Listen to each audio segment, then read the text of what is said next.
India के north east में एक ऐसी जगह छुपी हुई है जहां पहुंचने के बाद आदमी हवा तक का आवाज सुन सकता है।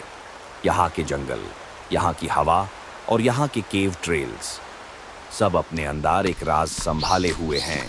जुकू वैली तक पहुंचना ही मुश्किल है, लेकिन असली एडवेंचर शुरू होता है इस पुराने कम चले हुए ट्रेल से। लोकल लोग कहते हैं कि इस रात्रि ट्रेल पर कभी-कभी अजीब आवाजें सुनाई देती हैं। ये है वॉली का पहला हिडन केव। इसके बारे में बाहर की दुनिया को बहुत कम पता है। कहा जाता है कि इस केव के अंदर 100 मीटर तक एक नेचुरल टनल बनी हुई है, जिसे अब तक पूरा एक्सप्लोर नहीं किया गया।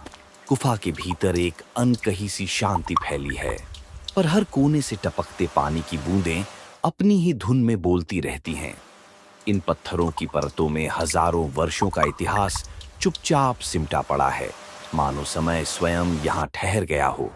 बहुत से लोग डजुको वैली तक तो पहुंचते हैं, लेकिन यह गुप्त पगडंडी केवल स्थानीय लोगों को ही झांत है।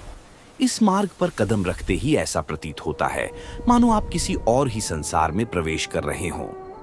रात ढलते ही यह वैली और अधिक रहस्यमयी बन जाती है। कोहरा उतरने के बाद दृश्यता बस कुछ ही कदमों तक सीमित रह जाती है।